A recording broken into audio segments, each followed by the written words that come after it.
So I think when it comes to feminism, something that a lot of feminists fight for is abortion rights for women. So I think I'd like to touch on that for a little bit.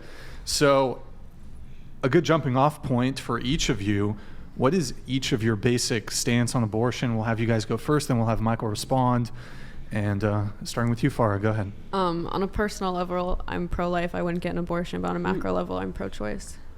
Okay. Yeah, I have very mixed feelings and thoughts when it comes to abortion. I am generally speaking pro-choice.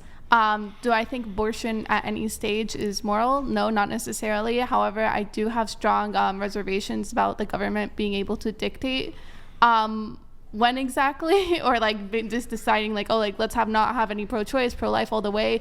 I have like very strong reservations of the government being able to dictate a law to that nature. So I have a mixed bag right now. Jasmine. Yeah, I think abortion is one of the hardest moral issues. Like, it's so unique, and I think anyone who thinks it's so easy on the other side just hasn't delved into this topic enough, because there's really good arguments for both sides. I typically hold like, the question is, when is that fetus or whatever you're going to call it, depending on the stage, a person? And I think the strongest argument for me is the consciousness one. So when, to me, having a baby like that's alive and something in a petri dish, like, I don't see those two things as exactly the same, but I do think there are really good arguments about it. It's just a really hard topic.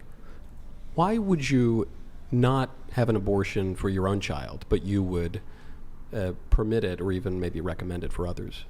Same reason I've been vegetarian my whole life, but I don't force it onto others. Like, I have my own personal visceral reaction to certain types of behavior, such as, you know, hunting, factory farming, and even possibly abortion. But that doesn't necessarily mean I'm deducing some sort of like moral imperative from that. Well, I should hope if you care about a bunny rabbit and, you know, you won't eat a hamburger, then certainly you would care about a human being. And it seems like that's the logical connection, sure. But doesn't that then seem to be like saying, look, I would never murder my precious baby, but all you often poor black people, you can kill your babies, that's just fine. No, because I never said I do it because I view it as murder. I said it's more of a visceral reaction. So it's unreasonable. You just think it's yucky. Yes. I found it yucky when you opened the doll's mouth and put a cigar in it, but I don't think that's wrong to do. I find this disgusting. It grossed me out when I was going to ask you to remove it. That was Michael's depraved. idea. That was not my idea. He was very excited to do it. I did think it was very funny, but it was not my idea. Look, I love what you just said. It was what a beautifully honest thing you admitted. You said, I find abortion to be wrong.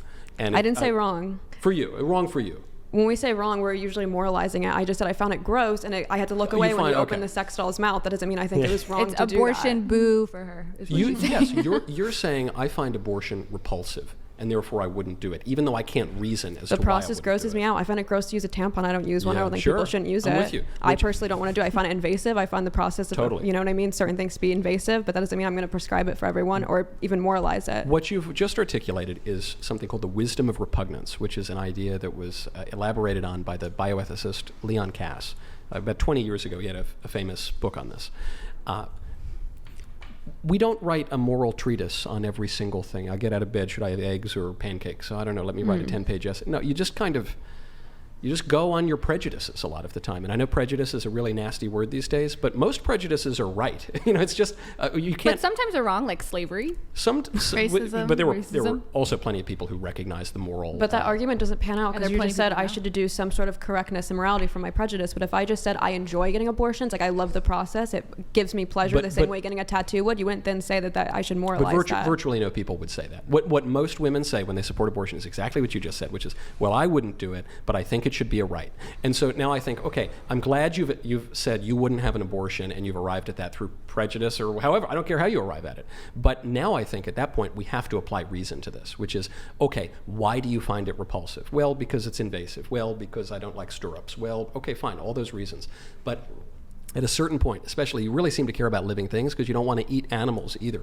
Okay, I think there's a moral difference between a human being and a cow, but what you're recognizing is there's something monstrous. There's something morally significant There's about not. taking That's a why I life. use the analogy again of you putting the cigar in the doll's mouth. It also grows me out. Merely having a sex doll is morally significant. You know, I mean, I'm glad that she's just being used as my debate partner here to help me so it's not 3-on-1. But, you know, if one were to use this sex doll in the way for which it was built, that would be depraved. depraved and disgusting. And so, frankly, having her advertise my cigars is probably one of the most wholesome uses for the sex. Right. So I personally wouldn't get a tattoo. I Mayflower find that cigars, process by the very way. repulsive, and the idea freaks me out. And I would pay to not get a tattoo. Does that mean I'm moralizing it? And I should be, moralizing that proclivity towards not getting a tattoo and prescribe that other people don't do it. Yeah. Like, why is abortion? Why are you assuming that I'm not getting an abortion for some moral reason? No, I don't think you're doing it for a moral reason. I think you happily have arrived through your own natural tastes and preferences and prejudices at a correct moral conclusion. But the moral conclusion is the reason abortion's wrong is because you're killing a baby. But you said it's a cow. Why is it different than a cow to you? So come again? Why is a human different than a cow? Because human beings are rational So animals. is a retarded person less of a person than a non-retarded person? No, all people have defects. None of us, even me, none of us is perfect. But the species of human beings, the thing that separates us from the animals, is that we have will and intellect. This is why we don't. But if you found out that cows have it, or if you found a person, or if you have a person who there's people who have really significant brain defects, etc. Yeah, there are people who have all sorts of disabilities and defects. Well, if we're right, just that doesn't going on mean they're not human rationality, beings. yeah, Wait, but I that's wanna the say whole something thing. quickly. Right. Go for it. Do you believe in contraception? I believe it exists, but I would strongly discourage it. Even for married couples who want to child plan? Yeah, I think couples should be open to life. Even though there's I think married couples should be open to even life. though there's an overwhelming amount of data that suggests that contraception lowers abortion rates, basically, right? If a person never gets pregnant. Yeah, I think people should have more babies, and once they conceive the babies, they should also not murder the babies. But I don't. Wait, so you think but- married couples should just every time they have sex should get pregnant, or should be aiming towards getting pregnant? Believe it or not, it usually doesn't work quite like that. But I think they should have more kids. Yeah, totally. And there are also, by the way, there are.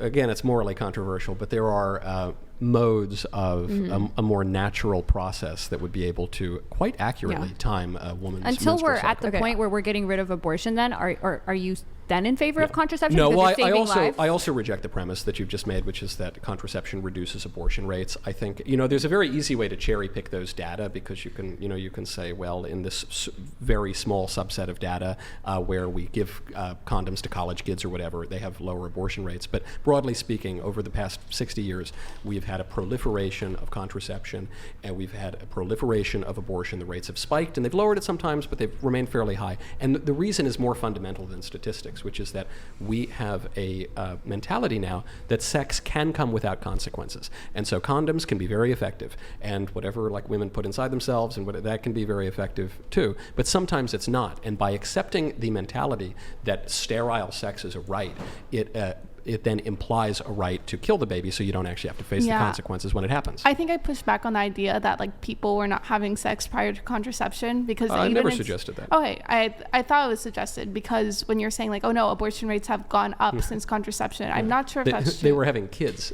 before contraception. And they were also getting abortions before No. I mean, the other reason why it's, I think, silly to try to separate these two phenomena is they occurred basically at the same time. So you had legal abortion beginning in 1973 with Roe v. Wade, though it had been legalized in other states prior.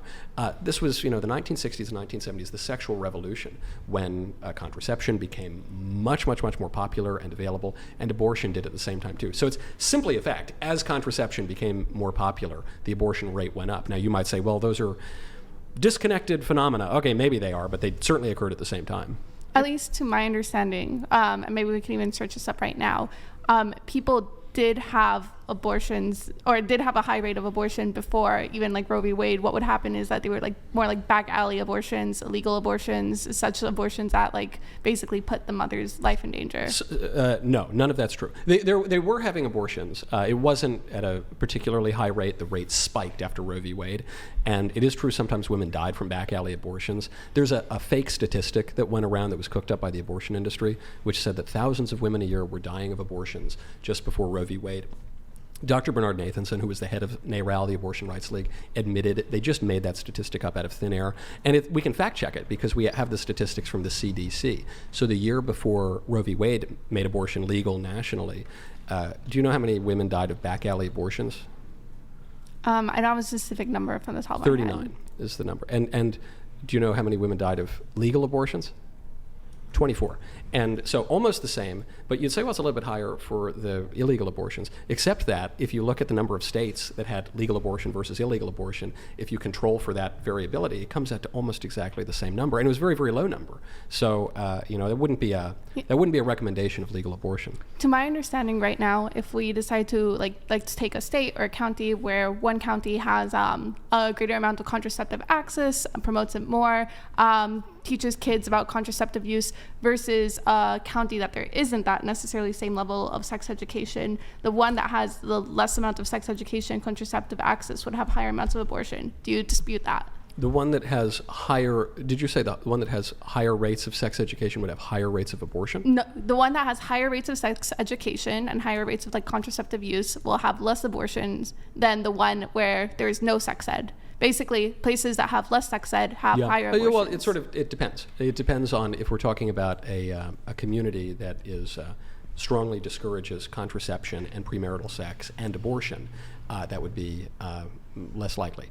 If we're talking about a community that has very low rates of religiosity and low rates of getting married, but also low rates of sex education, which is just kind of liberal sexual revolution teaching, then maybe you would have higher rates of abortion there. I don't dispute that at all. I mean, we live in a culture now that is broadly supportive of abortion and of contraception, including religious communities. But if you, to use my own group of religious people, if you look at Catholics compared to the rest of the country, and then if you look at traditional Catholics, guys who like the Latin Mass and smells and bells compared to regular Catholics, the rates of divorce plummet, the rates of abortion plummet, the rates of contraceptive use plummet, the rates of childbirth go through the roof. And so the reason I pick that group out more than the others is they seem to have all of the pieces that I'm talking about here, and whereas others, they might have one but not two, or they might have three, and